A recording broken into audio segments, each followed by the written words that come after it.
Hey friends, welcome to Free MMO Station. This video is going to be a little bit different, a little bit more special because it's actually completely personal to me. This is me, Skylent's my very own top 10. This is my personal, most played free-to-play games this year. Now, not all of them are fully released. A lot of these are early access. Some of them you can't even really access at all. And then others have been released for quite a while or maybe just went free-to-play. Yeah. So I've just been having a lot of fun with these games personally. These are the games I've just been spending the most amount of time on. Now, I was really reluctant to put on games for this year, the ones that I put on last year. However, there is one repeater. It's a great game, and it has evolved so much that I really do consider it almost like an entirely new game, which is why it's coming back again. But these are all games that are completely new, completely fresh, that I had a lot of fun with, and I think you guys will too.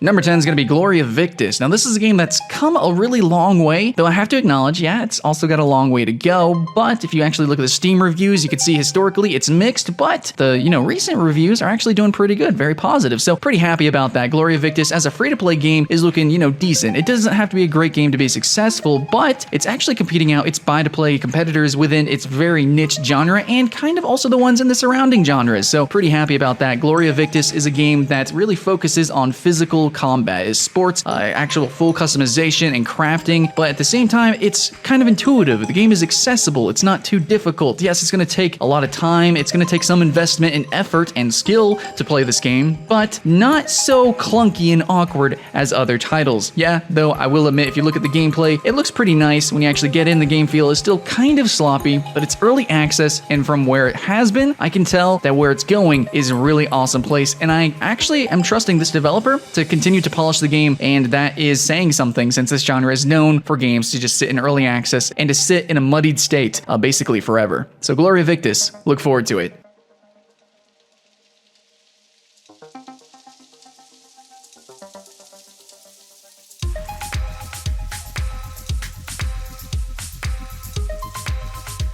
Now, when asked to make this top 10 list, I was actually currently on my personal channel at youtube.com/SkylentGames making a .io top 10 list. And spoiler alert, the number one on that list, if you guys want to go watch that, is DIEP.io.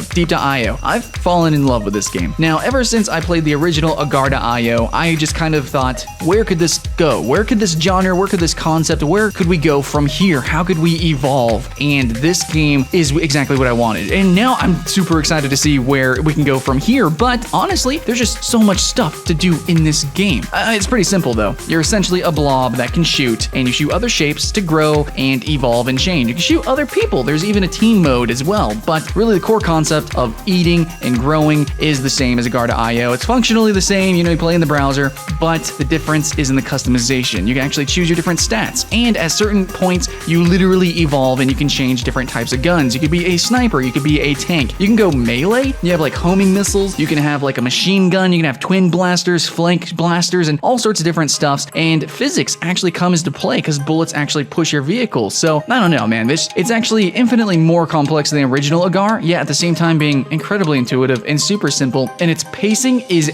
to me, perfect. You have some IO games that are super fast and berserk, you have some IO games that are really slow paced like Agar, and this one has the pace with its strategy, with evolving, and at the same time, it's a shooting game with its physics and aim. The pace is customized, and so it's perfect. I'm not saying it's a perfect game, but for what it aims to do, absolutely, maybe you can start to see how I've wasted so much time on it.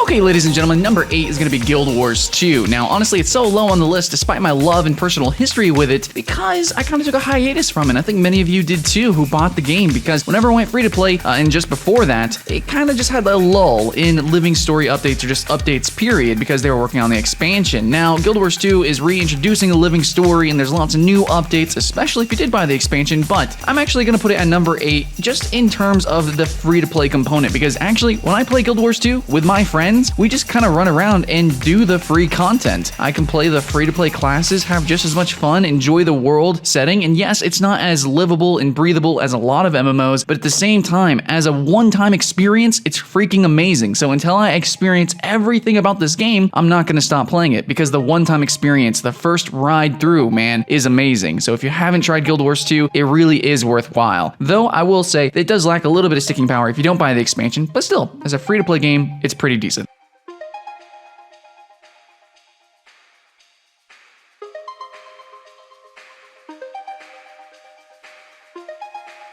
Coming in at number 7, I have a game called Faria. Now, Faria is going to be a tactical CCG, which means you actually play with the board. You know, you actually move units around, but it still has deck building and you still actually draw cards and place cards. Just, you know, there's a board to play around with. And this is going to sound very similar to Duelist, but the one defining feature that really separates Faria from any other game is that you are literally building the board as you play. So the land system, kind of similar to Magic the Gathering, is used, except you're literally placing the lands. And this makes it just super duper cool. Also like the fact that you can purchase all cards of a season all at once. So there's no RNG or card crafting that you need to do. I mean, there is card crafting if you want to go that free-to-play route. But if you just want to get right into competitive, if you want to start building decks instantaneously, if you want to be on a level playing field, this is probably the least pay-to-win CCG that I've ever seen. And overall, I love the art, love the mechanics. Dude, you actually build the board as you play. It's just super cool. For tactical CCG, it's the best in my opinion. And so that's why I've been playing it the most.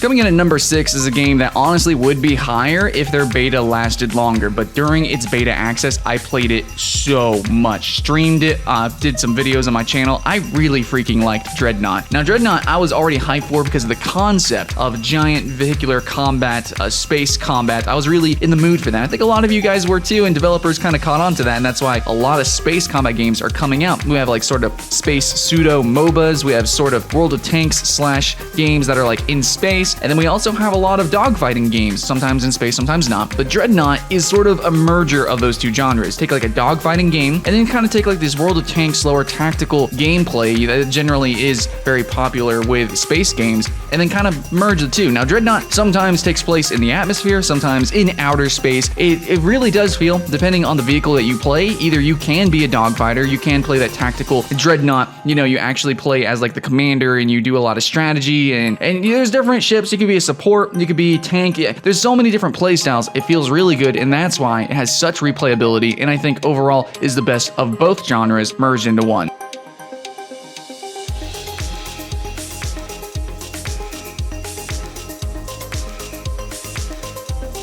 Halfway on our list, I'm going to put Unreal Tournament, and I think, in my honest opinion, Unreal Tournament is not really fully polished. It's not a full product, but at the same time, even though it's so rough around the edges and early access, it's pretty playable. Plus, you have a lot of custom content that you can go and jump into and play right now. And remember, the Unreal Engine is actually free to use, so if you want to tinker around and try to make some content yourself, or maybe even make an entirely new game, you can absolutely do that. So Unreal Tournament as a whole package is really worthwhile, and even if you're not playing the true base game, there's so many different custom variations that you can go and try for yourself. And in the future, I definitely foresee myself, even, you know, just later this year and then of course next year, Unreal Tournament is going to be significant in the free-to-play market. It's definitely trying something new here, and even if the developers themselves weren't doing so much new because they gave us, you know, the creator tools for the community, the sky's the limit here.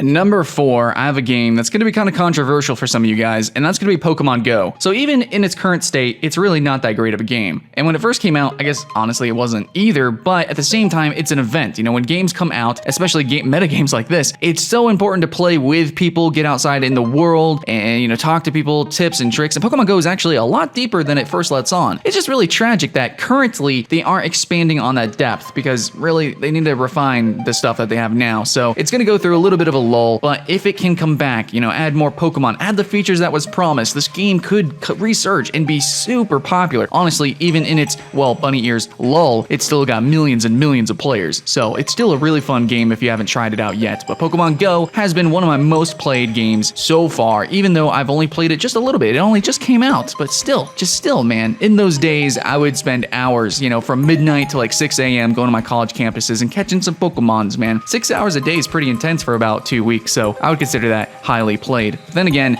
we'll see if I will continue to play it or not, depending on where they update this game.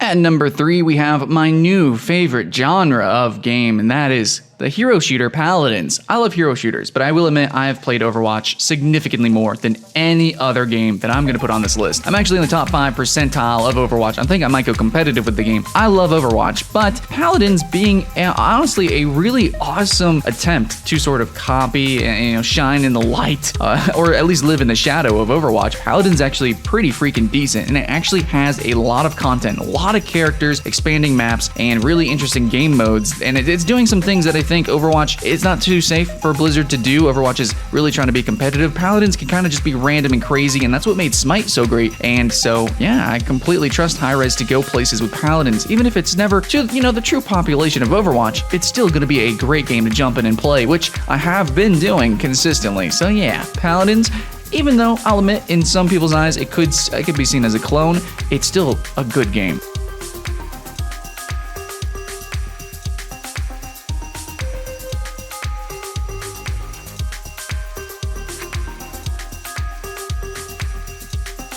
Coming in at number 2 is a game that just released as free-to-play, and that game is called Evolve Stage 2. Now, I actually did not play the base game of Evolve. I only played the beta. I played it a crap ton, though. Like, I was addicted. When the game came out, and I think a lot of you guys thought similarly, you didn't want to jump into the game that cost like $100 to actually get to a competitive level, or grind, and it just was overall very shady monetization. When it went free-to-play, I think a lot of people were scared that it was going to be the same way, but nope, the monetization's pretty fair. The game is actually more overall balanced than it has ever been, and it's just overall a better game than it has ever been. And its base concept is something that I'm very much in love with. It's kind of like a hero shooter, but it's also asymmetrical, which, you know, I love Nosgoth for that, but it's even more asymmetrical, you know, Left 4 Dead style. That's actually from the makers of Left 4 Dead. So Evolve really speaks to me personally. And so whenever it went free to play, I just started spamming it. And I love it. I love playing as the monsters. I love working as a team. And yeah, it can be frustrating jumping into random matches with randoms who, well, they're random and they suck. But, you know, as a team game, playing with friends, or if you play as a monster, you can have a lot of depth, a lot of fun. There's a lot of content out there that is no longer completely locked away by lots of money. Instead,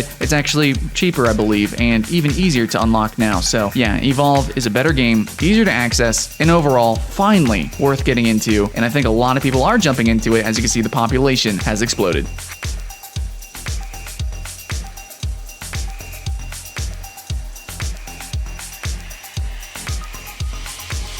Coming in at number 1 as my most played and overall probably just the best free-to-play game is going to be Dota 2. This is one I really want to suggest to people, even if you don't like MOBAs, because this is like the MOBA of all MOBAs. It's incredibly complicated and kind of convoluted in a lot of ways, but why I'm re-putting this on my list, even though I said I really didn't want to re-put games on my list from last year, is because Dota 2 has changed so much. And I don't mean just graphically updated. I don't just mean balance changes and added new characters and new mechanics. No, I mean that overall Dota 2 has actually evolved entirely. They have added in custom games. Not only custom games, but they give you a map maker, they give you mod tools essentially. You can add so much to the game, and what really is like the icing on the cake that actually brings it all together, which I really wish Halo and other games that utilize custom maps and stuff like Far Cry, I really wish they would do this, but they actually have custom match finders. It's not just a server browser. You actually have matchmaking for custom maps, for custom games, and it's freaking amazing. amazing. You can jump into Dota 2 and essentially play what's not Dota 2. You can actually play full-on new games that some kid just modded in, or maybe some very professional games. Of course, you have Pudge Wars, you're gonna have like your Horde modes,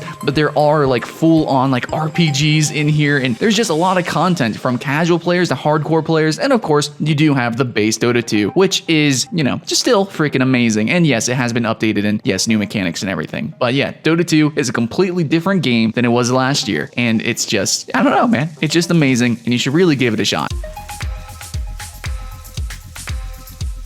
So that's it for the list, but that's really not it for me. I've actually been playing almost every free-to-play game that you can imagine. I mean, if you just look at Free MMO Station, you see I've been playing a lot of games, man. I've been playing a lot of free-to-play games, and I've been having a lot of fun with them. It's just this list has been just the 10 that have taken up and occupied the most amount of my time and attention. I will say that I've been trying to balance my sort of gaming diet of sorts. You know, I've been trying to get my daily dose, my nutrition of all the different genres, which is why you don't see too many actual MMOs on this list. Or, you know, I play a lot of Overwatch, and that's why there's not too many other shooters on the list as well, because, you know, I try to direct my attention to certain sort of genres and certain specific things, you know, just kind of keep a balanced diet, man. And so that's why this top 10 was also all over the place. Now, I am looking forward to a lot of other games, and I really wish I could have put them on this list, but, you know, NDAs and stuff like that. So, but these were the 10 games that I'm actively playing, and very soon, or maybe right now, you guys do potentially have access to these games. So look forward to them, or download them right now to try. And if there's any games you want us to try, or me to try,